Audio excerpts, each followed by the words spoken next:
ওয়াহাবিরা বলে নবী মরিয়া গেছে, মরে নাই নবী মদিনায় আছে।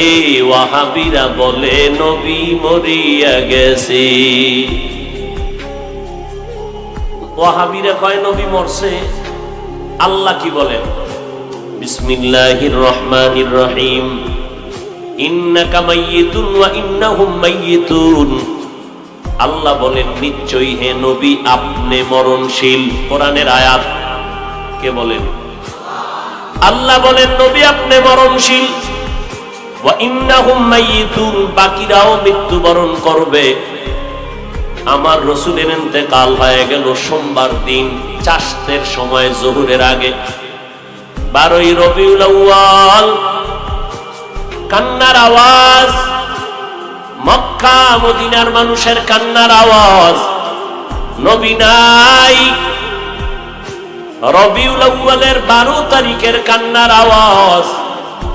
ওমর তরবারি নিয়ে দাঁড়ায় গেল মসজিদে নববীর ভেতরে। যে বলবা নবী নাই তার কল্লাটা ফালায় দিব। আবু বকর বাড়িতে ছিলেন, খবর পেয়ে দৌড়াইয়া মসজিদে নববীতে আসলেন। আম্মা জান আয়েশার হুজরায় প্রবেশ করলেন, মায়ার নবীরে চাদর দিয়া ঢেকে দিলেন।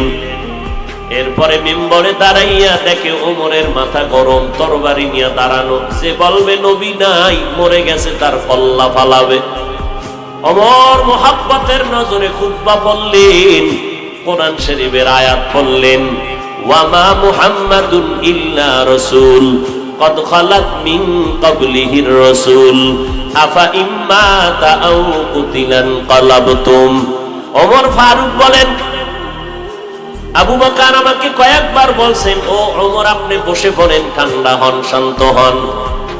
আমার কেমন যেন শরীরের মধ্যে আরো গরম ভাব আসতে শুরু করলো, কিন্তু বুঝতে পারলাম না। আবু বকর যখনই আয়াত পড়া শুরু করলেন, আমি ওমরের মধ্যে এত পরিমাণ অ্যাকশন শুরু হয়ে গেল। আমার হাতের থেকে তরবারি কোথায় পড়লো আমার হুঁশ নাই। আমি জায়গায় ঠান্ডা মাথায় বসে গেলাম। জিহ্বা দিয়া দ্বিতীয়বার উচ্চারণ করলাম না, যে বলবি নবী নাই কল্লা ফালাবো। বরং আমি ওমরের চোখ বেয়ে বেয়ে এখন নজর দ্বারায় পানি বের হওয়া শুরু হয়ে গেল। আমার নবী নাই, আমি এখন কার সাথে কথা বলবো, কলিজা ঠান্ডা করব। যেই নবীর ছোঁয়া পাইয়া আজ আমি ওমর, যেই ওমরের আমার আল্লাহ এত মোহাব্বত করেছে, আজ আমি সেই নবীর আর পাইলাম না। এরে নবীর আশিক আবু বকর কাঁদেন, ওমর কাঁদেন। কান্নার রোল পড়ে গেল মক্কা মদিনার ভেতরে। নবীর ইন্তেকাল সোমবার দিন দুপুরের আগে চাশতের সময়, দাফন হলো বুধবার দিন রাতের গভীর তাহাজ্জুদের সময়। এরে নবীর আশিক, আল্লাহর নবী বললেন, আমি দুনিয়াতে উত্তম আদর্শ নিয়ে আবির্ভূত হয়েছি।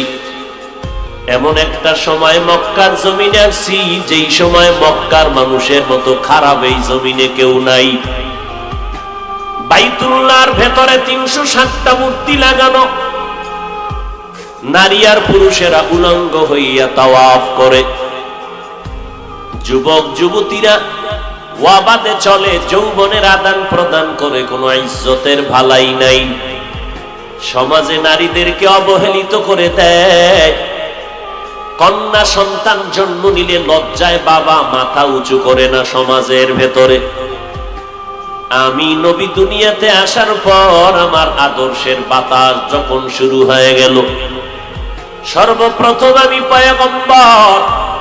আমার বয়স যখন 25 হয়, আল্লাহ পাকের ইশারায় আরবের বিধবা নারী খাদিজা 40 বছরের নারীকে আমি বিশ্বনবী বিবাহ করে প্রমাণ করে দিলাম, এ আরবের চরিত্রহীন মানুষ, তোমাদের চরিত্র আর জমিনে থাকবে না। উত্তম আদর্শ যদি পেতে চাও, আমি মুহাম্মদ নিয়ে আসলাম, আর এই উত্তম আদর্শ দিয়া নারীর সম্মানকে বজায় রেখে দিলাম। আমি মুহাম্মদ আমার জীবনের প্রথম বিবাহ খাদিজাকে করলাম।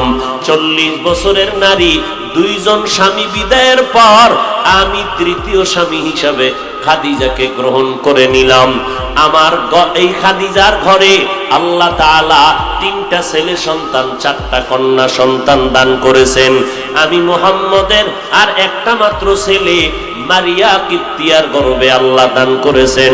ভাগ্য আল্লাহর কুদরত, আমার একটা ছেলেও দুনিয়াতে আর বেঁচে থাকলো না, অল্প বয়সে সব দুনিয়া থেকে চলে গেল। আমি নবী নারীদের ইজ্জতকে হেফাজত করে দিলাম আল্লাহর মহব্বতে। যেই মানুষগুলো কন্যা সন্তানকে অপছন্দ করে, এমনকি বাবায় সমাজের লজ্জায় মুখ দেখাইতে না পেরে বহু বাবা কন্যা সন্তানদের জ্যান্ত মাটিতে পুঁতে রাখতো, দাফন করত। আমি মুহাম্মদ আসার পর নারীদের সম্মান বাড়ায় দিলাম। আমি নবী ঘোষণা দিলাম, এরে দুনিয়ার মানুষ, একটা কন্যা সন্তানের যদি বাবা হতে পারো, একটা জান্নাতের মালিক হয়ে গেলা। যেই বাবা 2টা কন্যা সন্তান পেয়েছো, 2টা কন্যার বিনিময়ে 2টা জান্নাতের মালিক। যেই বাবা 3টা কন্যা পেয়েছো, 3টা জান্নাতের মালিক হয়ে যাবে। আমি মুহাম্মদ শ্রেষ্ঠ নবী রহমাতুল লিল আলামিন, আমার কোনো ছেলে নাই, আমি নবীও 4 কন্যার বাবা। আমার 4টা কন্যা। খাদিজা বিধবা নারীর গর্ভ থেকে আসলো। আমি মুহাম্মদ 25 বছরের সন্তান, খাদিজা হলেন 40 বছরের নারী। তার গর্ভ থেকে 4টা কন্যা সন্তান। আমার প্রথম কন্যা জাইনাব, এইভাবে 4 সন্তান, উম্মে কুলসুম, রুকাইয়া। এরপরে আমার কলিজার কন্যা সন্তান ছোট ফাতেমা রাদিয়াল্লাহু আনহুন্না। আল্লাহ তাআলা এদেরকে দান করেছেন। আজ জগতের মধ্যে গোটা দুনিয়াতে পয়গম্বরের আওলাদের বংশ বেঁচে আছে আমার মেয়ে ফাতেমার সন্তান হাসান হুসাইনের মাধ্যমে। এরে নবীর উম্মতের দল। আজকে আমাদের সমাজেও ওই জাহেলি যুগের কিছু জাহেল মূর্খরা সমাজে আছে। ছেলে পাইলে খুশি হয়, কন্যা পাইলে বেজার হয়।